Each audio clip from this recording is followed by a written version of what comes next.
you can endure for a long time, but lose your impact. And you can have impact, but not endure.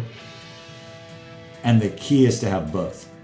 And it can become easy for well-funded organizations who have survived a long time to continue to survive, but not actually make as big of an impact as they're capable of if you were to look at their bank account, because they're a little bit more focused on enduring than what they are on impact.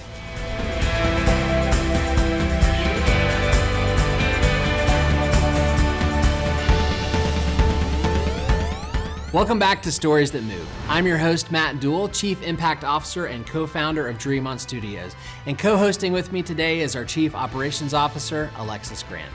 Today's guest is Jesse Oxford. Jesse is a creative force with a heart for impact. He's the founder and creative director of Ox Creative, a board member at Nuru International, and he's currently writing a book about 100-year nonprofit brands. In this episode, we dive into Jesse's journey as a filmmaker and creative leader, the stories that have shaped his worldview and his passion for purpose-driven work that stands the test of time. This conversation was a cool full circle moment for Alexis, who was hired by Jesse at Ox Creative when she was in high school and spent over 11 years there building her career. Okay, let's get into it and welcome Jesse Oxford to Stories That Move. Hello friends, welcome back to Stories That Move. I'm your host, Matt Duell. With me today, Alexis Grant. Hello. Alexis, how you doing today? I'm doing awesome. I'm so excited about today's conversation. Jesse, welcome to the show. Thanks. It's good to be anywhere at my age. Of course. That is awesome. That is great. Well, hey, I want you to to introduce yourself to the audience a little bit, but before we go there, any initial impressions, like, as you look back at Alexis and you think back to those early days, anything that stands out to you that we should know about right off the jump? I think I knew you as a student and in my wife's small group. The first time that I was like, oh wait, she's really great at filmmaking. There was a shoot that I believe that our now CEO at Ox, Tony, was involved with. I feel like it was at a campground or something. Yep. All I remember is I was when I heard about what the scale of the shoot was, I was like, this is a big deal. And I was like, Alexis planned all this? I was like, this sounds great. I need to talk to her more about this. So, it was just cool to seeing, even at as a teenager, what the kind of work that she was able to do and accomplish and lead other people in doing. I remember the relationships that you built with your peers and teammates and even people who were older than you at the time was foundational in your ability to accomplish filmmaking and stuff too. There are certain people who are just interested in the technical end of things, but they're not good with the people side of things. Or even DPs who are excellent artists but aren't good leaders. And I felt like you had a combination of both and just really a winsome spirit and able to accomplish stuff. And I was like, we need some more of that at Ox. And now it's great that you're able to bring that to everyone you work with. Awesome. Thanks so much. Very cool. Very cool. Well, Jesse, for our audience, tell everybody a little bit about yourself and kind of what you're up to in the world. And then maybe we'll rewind a little bit to talk about some origin story pieces for you. But what are you doing these days? Yeah. So a year, I guess January of 2024, after 14 years of being the CEO of Ox, the agency that I founded, I stepped away from that role. A new CEO, Tony, awesome, stepped into that role. I took, just kind of a year in a different type of seat, not really involved in day-to-day projects with the company, which was honestly, I'm not going to lie, it was weird. Yeah. It was a weird year. Yeah. That year was so weird. It was good, but it was weird. So I took 2 sabbatical months off. So the month of January, I wasn't in the office at all. And then in July at this time a year ago, my wife and I went, we're really into cycling. So we went to France and Italy and followed the Tour de France in its entirety, which was awesome. And then kind of put our toes back in the water for like the last half of the year with working on some projects. So been working 3 days a week at Ox, starting at the end of last year, beginning of this year. Me and like a producer at Ox have just been heading up all of the film things and like reimagining how Ox like it does film. So all of my work at Ox these days is related to film, which is really fun. Still working 3 days a week. And I'm taking the month of July. I've been off to write. So it's been like a writing month for me. Awesome. So that's kind of like where I'm at. Awesome. Amazing. So, for our listeners, Alexis, take us a little bit through Ox and, where it is, what they do. You and Jesse kind of process some of that. And then, again, would love to rewind and hear about some of the beginnings. Yeah, sure. So Ox is a global, yet based out of Chicago, agency that, creates world-class creative for a better world. And I think really the heartbeat of that is that we've partnered with innovative organizations, whether that's, World Vision or Compassion or Nat Geo, to essentially highlight the good messages that those different nonprofits and so forth create, and kind of partnering with them in that. And I think, what I've found the last really decade and a half of working with Ox is that it's a human brand. And so I think so often agencies can get lost in the glitz and glam of new technology or what's like the latest trend. But at the heartbeat of Ox, if I'm understanding correctly and have observed correctly, is that, we're all human at the end of the day and we've got stories to tell. How can we really exemplify those stories in a way that's honoring to that process, right? Or to even that individual that we're highlighting. And so, I don't know, I think separate of that, even the relationships that have been formed through Ox, whether it's through the staff or through external, collaborators and contractors and so forth, it really just feels like family cheering on family or friends cheering on friends, and that there's this pursuit of mastery. And I think Jesse has kind of been the one to shepherd that message and really lead, the crews and so forth. And so it's just been really cool being a part of that journey, even still living it out in my day-to-day life, whether it's here at Dream On or freelancing. And I think, taking it even back to, you said earlier, you heard of Ox through the Global Leadership Summit. Well, one of their principles is this idea of a ripple effect, right? And so what is the influence that you have in your position of leadership, and how does that impact those around you? And so I think Jesse, it's like the work that he's done has rippled into my work, which ripples into whoever else around me. I don't know if I explained that well, but hopefully that was awesome and perfect. And again, for our listeners, Ox first came on our radar through our work at Global Leadership Summit. And, this is before Mason and I even stepped out and launched Dream On Studios. And so, Jesse, it's a huge honor to talk to you and, to have Alexis now as part of our organization, and just some of those values, now coming our direction, because we looked at the work you all were doing and we're just blown away and thought, what an amazing agency doing incredible work, telling really, really beautiful and powerful stories. So, off the get-go, I just want to say thank you for the influence that you've had in us and our company, our team, and now with Alexis here, impacting us directly, it's pretty amazing. So thank you for that. So let's rewind. Talk to me a little bit about what life was like growing up for you. Maybe just family background, early influence. What were some of those things that just shaped some of those creative instincts that, became part of your everyday life? ACDC, Black Sabbath. These were the bands that shaped me as a young child. Yeah. The age of 3. I was listening to dark metal as an infant. I love it. Really just burrowed its way into my psyche and formed me into the child that my mother hoped that I would become.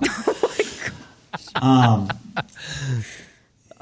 I don't think I really thought of myself as creative until I was like in my 20s. Okay. My mom, when I was like 8, I moved in, or not, I wasn't 8, I was a little bit older than that. I was like, let's say 10. I'm just going to go with a round number, 10. Okay. We moved into a neighborhood. I'd only been there for like a week or two, and my mom looked out the window, and I was playing with a bunch of neighborhood kids, and they were all following me around. But I was the one who just moved there. So she was like, he's a leader. So she told me that a little bit later in life. At the time, she never told me I was a leader. I don't know if she was keeping that as a secret from me. Yeah. He's like, he doesn't need to know. Yeah. Let's keep that under wraps for a minute. Yeah. Yeah. But I think that was kind of like a thing that she saw. I remember like, I always enjoyed, I remember creativity as being crafts. And I enjoying crafts and not feeling like I was that good at sports. Okay. I wanted to be good at sports. I was just never. I was thinking about this a little bit last night, and I was like, could I have been good at sports if I had wanted to? And I was like, I feel like I lacked a little bit of the drive at that age that I have today, like a tolerance for pain. So I went to crafts. But I remember like really enjoying I took a pottery class. That was like super fun. I remember really enjoying that. When I moved to Taiwan, like just being in schools at first that were like primarily like Chinese first or Mandarin first, and struggling because I hadn't learned that yet. And then switching to a school where I felt more just at home with English, and like I was able to succeed. And one of the first projects they gave me there was to make a big, it was like the year of the snake for Chinese New Year. And I had to cut out a big snake out of construction paper. And yeah, I just felt like a lot more at home having that like responsibility than I did at my previous school, where I was like the only Westerner, and I felt like I stood out and I didn't understand and speaking the language when I just had the opportunity to make something. I didn't really need to talk to anybody, and it felt like I felt way more confident in it. So I think that kind of, feeling has kind of gone with me through creating. I went to a lot of different schools growing up. I was homeschooled at first, then went to a few different schools in Taiwan. And then when I came back to the States, just probably like a number until probably like 8th grade. I think I added it up once. I feel like it was like at least 8 schools I had gone to before 8th grade. Wow. And after that, I settled down in one place, which was great. But yeah, just kind of like developed a skill through being able to make things and contribute creatively to a space that maybe I felt uncomfortable in or that I didn't belong in. And the creative act kind of became like a place to belong and able to contribute to a community that maybe I didn't feel like I was a part of. At what point in your journey did just the idea of, film and creative work start to become a thing? What was the spark for that? Yeah, I had like an internship at a megachurch in Chicago, and I was in college I studied technical theater, so stage design, lighting, the technical aspects of things. I was very uncomfortable working with actors. I wouldn't have called myself a director, but I was like, I'm the behind the scenes guy that can like make this. I'm the grip. And then I was a music composition major or a minor. Sorry. So like, music theory, stuff like that. Yeah. Classical music. Okay. So when I had this internship, I, just had like a lot of opportunities to do like scenic design, and just planning like services. I always described, services at a megachurch is kind of like having being a producer on American Idol. Right. It's a weekly show. Yes. Every week there's going to be a new show. It doesn't matter if you're ready or not. There's an airtime and the show is starting. And it included like a lot of different mediums every week. So it was in a theater with like multiple cameras, the lighting board, all that type of stuff, switchers. But then there was like dance experiences, on stage theater, videos that we would produce. There would be like the brand and the campaign for that series that we were doing that week. So it was an opportunity to use my skills in like a lot of different like ways at the same time. And during that period, I had never used a Mac before. I'd only used like PC. Jask Paint Shop Pro was the graphic design program that I had used up until that. But they were like, here's an Apple, it's got Adobe on it. Here's like a camcorder. We want you to go out and like film something. And I started to be a part of filmmaking. Actually, the person who showed me all that is Justin Bell, who's like my co-executive producer at Ox now. So it's fun that we're still able to work together. But he was the first person to introduce me to film. I had grown up in a really rural area, and at the time, like today, you know, everybody has like a video camera on their cell phone. Right. Yeah. But when I was growing up in the mid 90s, like it wasn't like I would never have been able to afford a video camera or editing equipment or anything like that. I just would have not. So it didn't even cross my mind that I could have done that. One of my friend's dads, not one of my friend's dads, my friend's dad, he owned like a radio station. Okay. So I used to go to the radio station all the time and use their studios. Oh, nice. And like we made stuff in that, but video was like really like out of the box for me. Yeah. So Jesse, you just kind of told us a little bit of your background, you know, even just a journey into that early 20s and kind of finding your place of belonging. And you mentioned, you know, maybe you didn't find that sense of belonging in your adolescence, but you created a new path forward and even just a new place to be who you were. So can you tell me a little bit more about just the founding of, at that time, what's called J. Oxford Studios, which eventually became Ox Creative, and then down the road, now Ox for Good. So yeah, tell me a little bit more about the founding of that.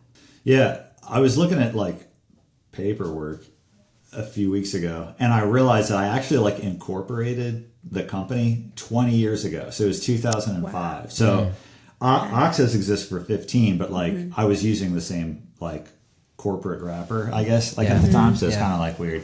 Cause like, I got married and then my wife started pitching me for work at her work. I don't know if that counts as nepotism or if it's just, you want other people to know about good things. We love you, Jen. So I did my first like, commercial or like corporate, like I was actually hired to produce a video for somebody in like 2005. We had done like a lot of like wedding videos before then. Yeah. So like just me and my wife making wedding videos. And the joke I tell is I've realized if I could make a bride happy, I could probably make any client happy. It's really true. It's true. The hardest clients ever. Yes. So then, So I just started to do like that, and it was like fun. And I love what I was doing at the church. Didn't really have any complaints about it. I wanted just to be able to continue to develop my skills and grow. And the ways I was interested in doing that, I don't feel like were like really appropriate for like the ministry that I was serving in, you know. It's like I would have been the person to create all of the scandals that would have been like, you know, where everybody's like, why is this church spending so much money on film production? You know? Yeah. But that's what I wanted to do. I wanted to like be able to work with larger crews have like more time instead of just like 7 or 14 days to develop a concept and work on it. Be like, what would it be like if I was working on something for like 3 months, you know, or 6 months? Yeah. Could I do better work? There's huge value in having to turn out creative work quickly and regularly for an extended period of time, because it just develops like a discipline and more at bats, you know, like the people who are like, imagine like if all you did and what you started your career doing was feature films. You only get to do one project. You get one at bat every like 3 to 5 years, you know, and in some cases way even longer. Like Severance, wasn't the first script for Severance written in 2015? Right. Yes. Yeah. So imagine if that's like all you did, you know. How would you like not get better because you weren't doing it fast enough? So for me, I like the early part of my career, having to create stuff under short time frames repeatedly gave me a lot of at bats. Yeah. At a certain point, I was like, I'm ready for my master's degree, and I would like to write a dissertation, and I can't write a dissertation overnight. So that's when I started asking, what if I went freelance and was able to have some other clients and stuff like that? So I wasn't trying to start a company. An agency wasn't on my mind. If you were to tell me, you know, hey, here's what it's going to become in 2025, probably would have scared me and maybe I wouldn't have done it. So that's kind of like in 2010, stepped away. My wife Jen tells me, like, the first day I did it, she came home from work and was like, how was it? And I was like, I'm never going to get hired for anything ever again. Like, nobody's going to call me. But it stayed pretty busy. Obviously there are like our ups and downs in any company, but it's been cool that we've been provided for with that. So starting with just like me as a freelance creative, being able to build more of like a support team around me, changing a mindset to, I'd love for everybody to still have their jobs if I got hit by a car. How can I like build the client's trust with the team around me instead of only with me? That took a couple of years to do. And then, being in like the agency model that we're in today with a lot of other great folks, like our head of creative is in London and comes with her whole set of relationships, and now like a new CEO who runs things on a day-to-day basis, and probably 80% of the hugest conversations in the company I'm not even a part of. So yeah. So to go from that place of, saying, you came off that first, big shoot, told your wife, like, no one's ever going to hire us again, to that place of, okay, like we actually have something here. We have some momentum. We're providing something. Like, what did you see in those times, and what was maybe some of the inspiration for just the focus of, hey, this is what we want to be about. Like, this is the, in this kind of crowded production space, we want to be about these things. Yeah. I had worked with a lot of like, of cause-focused organizations in my role as like a producer at the megachurch that I really respected and thought had really great creative marketing and content. So if you think about like Invisible Children or Tom Shoes, a lot of these like types of companies or organizations were kind of like new at the time, right? And were using film and video as a way to connect with their audiences. That is pretty ubiquitous today, but at the time was very new. Yes. And then I saw other organizations who had been around for a while, weren't approaching their marketing or their creative content and communications in that way. And I was like, it's kind of a shame, like I felt like some of the organizations that were purely profit minded and not like a lot of like of social impact, in kind of what they were doing, had really awesome creative like work that we were all seeing every day and everybody was in love with. And some of the best organizations from my perspective had some of the worst communication, and I wanted to help change that. So that is kind of like why I went with the niche that like I did. And I feel like profit driven companies are a lot more, tend to be like a lot more in tune with like, now if I say this, it's not going to be accurate. It's not even going to be right. It's sometimes easier to convince for-profit companies to invest a lot of money in marketing, and nonprofits and cause-based organizations feel like that is creating an overhead that to their like supporters undermines the promise that they want to be able to make of 98 cents of every dollar goes back to the programs that like, that we like do. I actually like, data has shown that like having a higher or like a lower amount of overhead doesn't make your programs more effective. So it like allows you to say 98 like cents on every dollar goes to our programs, but it doesn't make those programs more effective. If the people who are in the organization aren't being paid enough to keep that job for a long time, and the staff turns over every year, right? Wow. Yeah. Versus we pay our staff so well that they never need to work anywhere else, and we keep our team for 15 years. Yeah. How better are those programs going to be if a person's been like, I've been doing this for 15 years and I'm really engaged in my work? Wow. Not, I can only stay here for 2 years and I'm not engaged in my work because I'm looking for other jobs, or I have to have a side gig to be able to do that. So there is a tension in that, right? Where if it's flipped and it's like 98% of our program is overhead and 2% we give back every year. Sure. We just described a large foundation, you know, because they have a staff team who is there, who are financial managers who are now in a mindset of all I'm doing is perpetuating this foundation so it exists for a long time at the expense of actually making real impact, because like I never want to spend too much of our money, because then I can't be like a guarantee that like I'm earning a large return on it every year, which is anyway. So that's the converse of that. Sure. Yeah.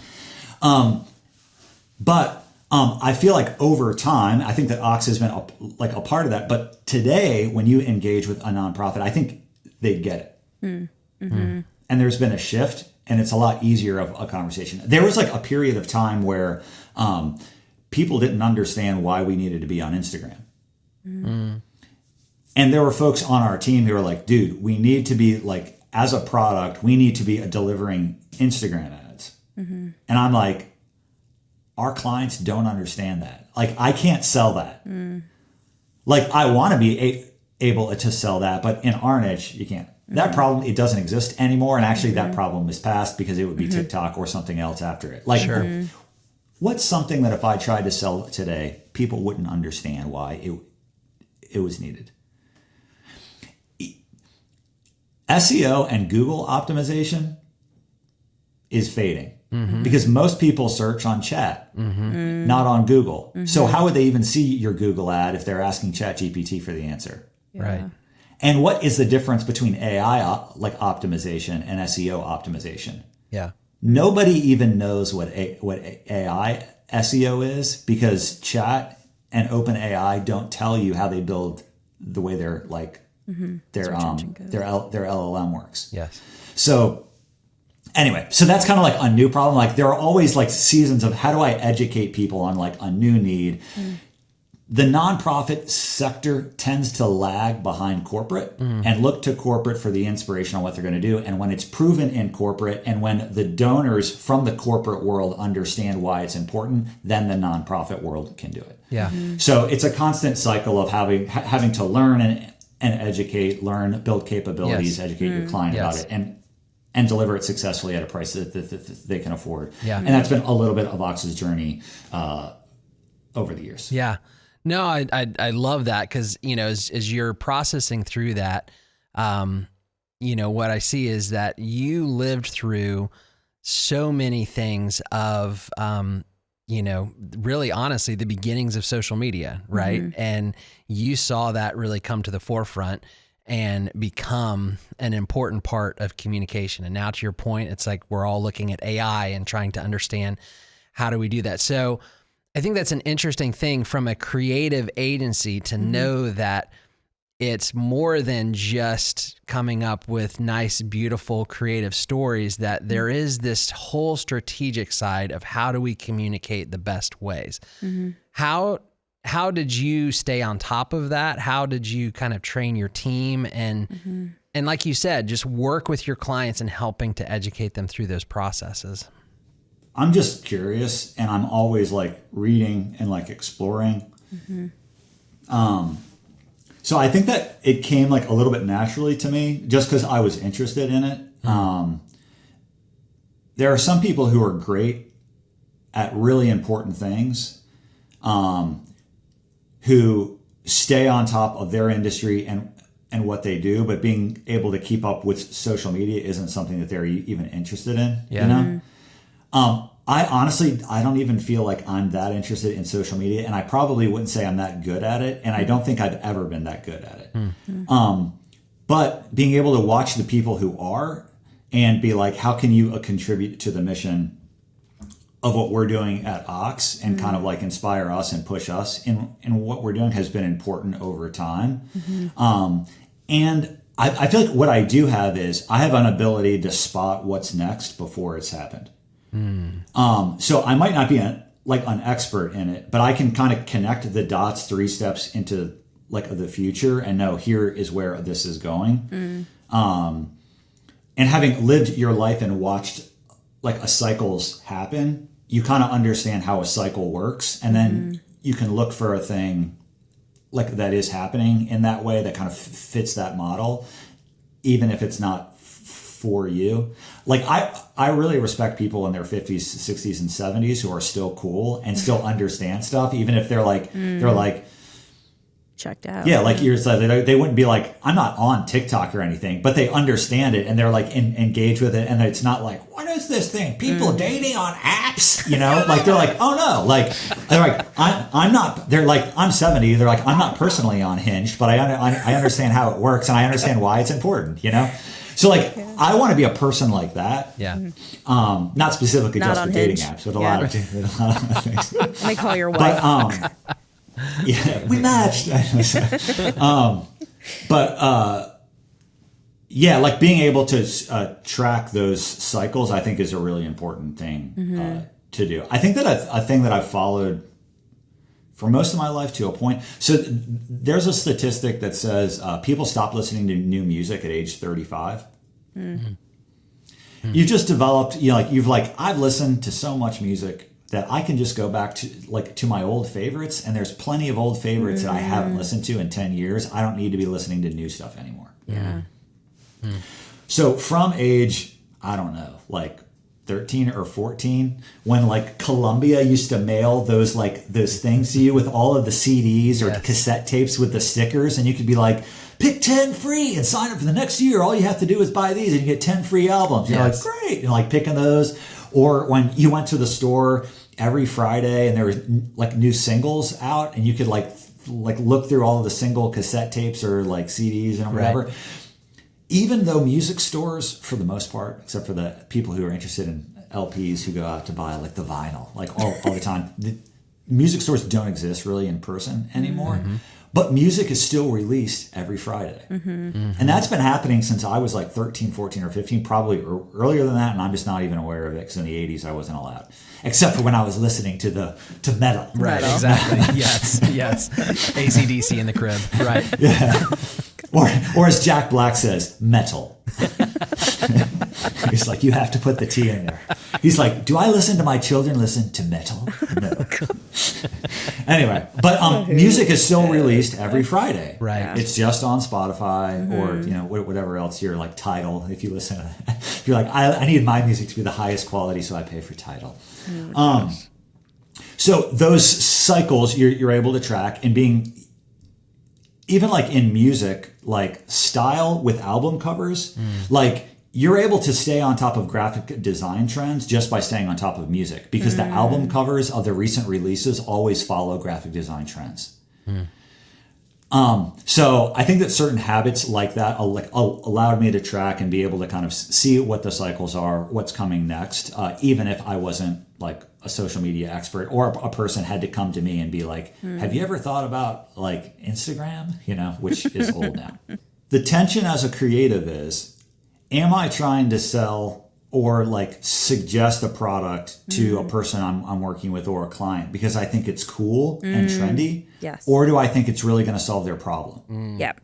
It's really easy to get, especially with new innovations and stuff like that, to get like lost in how amazing is it that this can happen or that this exists. Yes. And like, I want to do that. Or I saw this great video. I want to produce one just like it. Yep.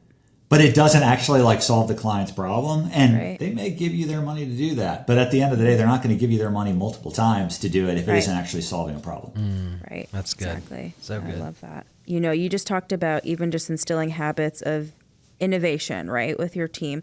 How do you continue to instill the values of having a culture rooted in good, right? Because it's no longer Ox Creative. I mean, it is, right? But your name is also Ox for Good. So kind of unpack that a little bit, and what makes Ox different, or even what are you most proud of the work that you guys do in the world today? Yeah. Okay. So when in a mission statement you say, we're here to support organizations doing good in the world, and we're called Ox for Good, the question that comes up every couple of years is, what is good? How do we know what good is? When you add new folks to the team and they're like, this feels mushy, or when we get when we get inquiries from different potential partners, how are we filtering them through the lens of what good is? After I hit the fourth or fifth time of the team asking me that question over the years, I started to get really annoyed by it. And I'm like, why do we have to keep revisiting this question of what good is? It's obvious what good is. I've answered this question 15 times. You just weren't here. Jeez. And you're not going to be here if you keep asking that. Oh, dear. But then I realized people asking that question is an indicator of health, not an indicator that something's wrong. We should be asking that question all the time. The fact that people want to have a good, satisfying answer to that is because they care about it. Yep. When people stop asking critical questions about your mission statement, it means it doesn't matter anymore. Wow. But when new generations of team, and as a pattern of a cycle, even like the old, people who have been there for years are still revisiting the question of how does our mission statement connect to what I do on a daily basis that shows that it matters and that the people care about the mission mattering to them. Right. And when they stop asking that question, it's dangerous. Yeah. And that should be your first indicator that something's wrong. So, what is good and how do we know? It's like a constant thing for us to ask. And That's awesome. Okay, so I want to talk about, you're in the midst of writing a book about 100-year brands, and you just told us how, you have this ability to see trends and see things, before they happen, and now you're doing this cool look back on what makes companies work 100 years. We actually have two clients, one that's celebrating their 100th year this year, another one that's on their 99th. We're prepping for 100 year next year. So it's been amazing to just see, to get your arms around, oh my goodness, for them to create something and for it to last 100 years is incredible. So talk to us about what inspired you about that and kind of what your focus is in unpacking that. Yeah. So today longevity seems like an anomaly. Yeah. So many companies and organizations go out of business every year. It seems like most of the leadership teams in companies are only focused 1 or 2 quarters into the future. And it's kind of impossible to chart a course for 10 years or more. Like we said, news cycles are always changing. You're like, I can't even predict what the headline is going to be tomorrow, let alone what my business is going to be doing. In 2017, I made my first Apple note about this topic. And I had read about Japanese companies who had survived for 1,000 years. And I was blown away by this idea. I was like, how there are companies and businesses that still exist that have been around for 1,000 years. Wow. A whole article about them. Yeah. There's a word, that's specifically about this type of company in the Japanese language. So there are hotels, construction companies, I think a soy sauce company, other types of for the most part, they're family owned businesses, or businesses who operate as a family. There are certain cases where there's a son-in-law, or an adopted son even who comes in to run. But I started to dig into why do these businesses last for a long time. There's been a lot of study into blue chip Fortune 500 companies who are old and what makes them endure. I read a research project that was into small and medium-sized businesses in America. And do they follow the same rules that the Japanese businesses did and how they survive? And the answer was yes, the same principles apply. Then I started asking, is this true of nonprofits too? Because we see some of the same patterns of cycles with nonprofits, especially ones that are really seem to be doing a lot of good and making a positive impact. There are these big, huge organizations who have been around for a long time. Everybody knows their brand, But if you ask most people what they do, they might not be able to tell you. And then there are smaller organizations who have been around for 20 years who, like, if you're like involved with their work, you're like, whoa, this is the most innovative. Like, they're like doing such a great job meeting the needs in their community. And then I'll get like an email like the next, day of like, sorry, we aren't going to be around like for the next school year. Please direct your volunteer time or your funding to our partner organization in the area who's carrying on our work, but we aren't going to exist anymore. So I'm asking, like, why do these like certain organizations whose names are ubiquitous keep like going on, but I don't even know what they do, and small organizations that seem to be really, really effective aren't surviving at sometimes. So I have a friend who heads like the research like a department at Baylor University. I just like shared with her what I was interested in, and I asked her, hey, has any research been done into nonprofits who are 100 years old or more and why they survive? And she's like, I'll look it up. So she went into her, I don't know, computer and did like a search. And she comes back to me and she said, Jesse, nobody's ever done research into this. Wow. I'd love to co-author it with you. And I was like, sweet. So for the last 2 or 3 years, her and I, we did a global study into nonprofits, charities, and NGOs who are 100 years old or more. Okay. If you had to guess how many charities, nonprofits, or NGOs in the world are 100 years old or older, how many do you think there are? Less than 10? I don't know. In the whole world? In the whole world. Okay, I'll go 500. There are 7,000. 7,000. Okay. All right. Yeah. Super close. You were so close, Alexis. Like, so if this is Price is Right, I won. You won but, okay. the car. Yeah. So 7,000. Yeah. Okay. Yeah. That's what I know. They're in education, the medical field. There are like a lot of like associations that like are nonprofit that could be more industry based or like providing like a bereavement to like sailors who like lose their lives. Just like a huge range.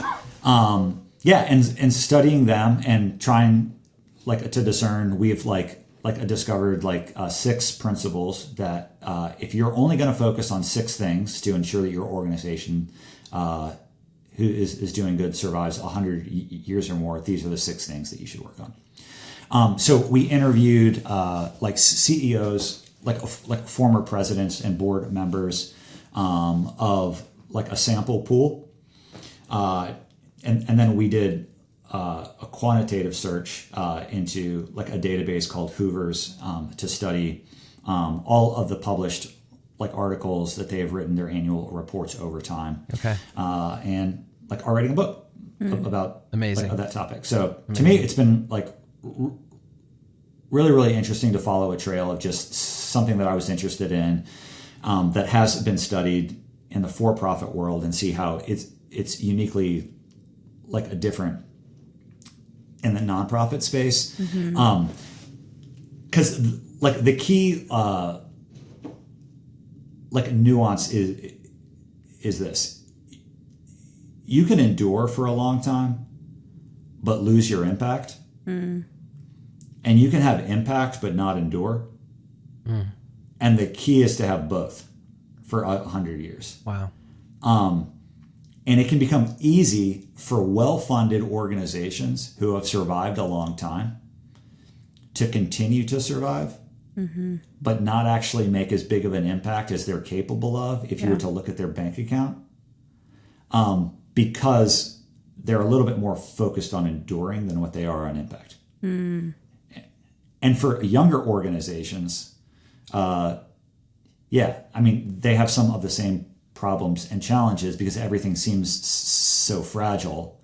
You know, each year it's kind of like, how are we going to survive? And the impact factor is equally important to them. Yeah. Yeah.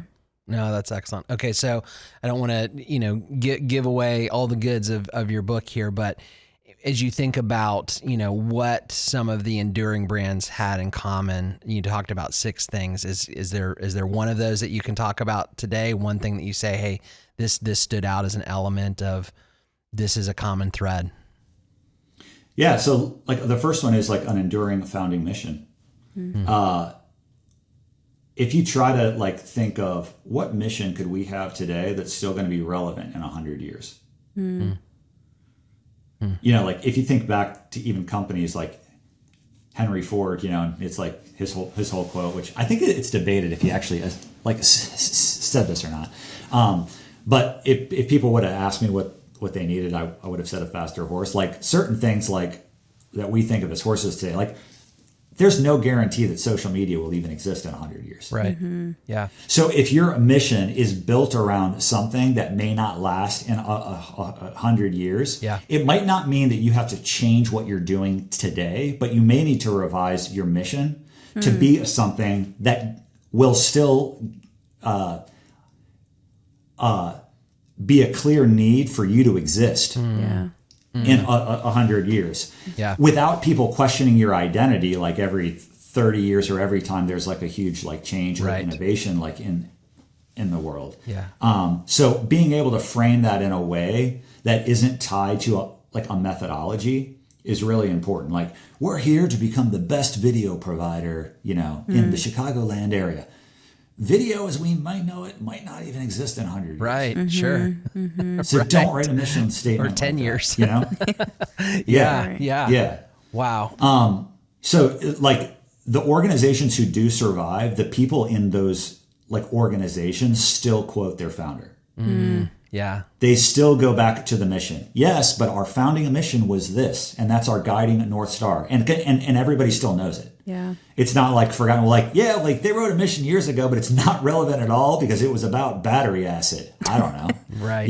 Right. No, that's so good. And I think it resonates. And I think about, like I said, one of our clients, 99 this year, 100 next year, it's Baker Youth Club. Okay. And so it's essentially kind of the Boys and Girls Club of our area. And they have been serving the community for 99 years to provide, care for children, right?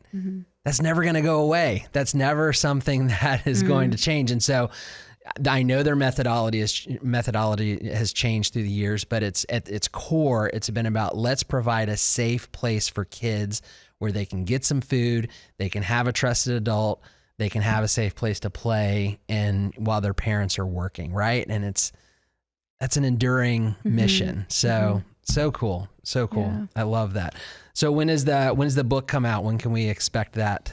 Yeah. We have pitches in front of publishers right now. So it's on their timeline, but hopefully it's like in the next year or so.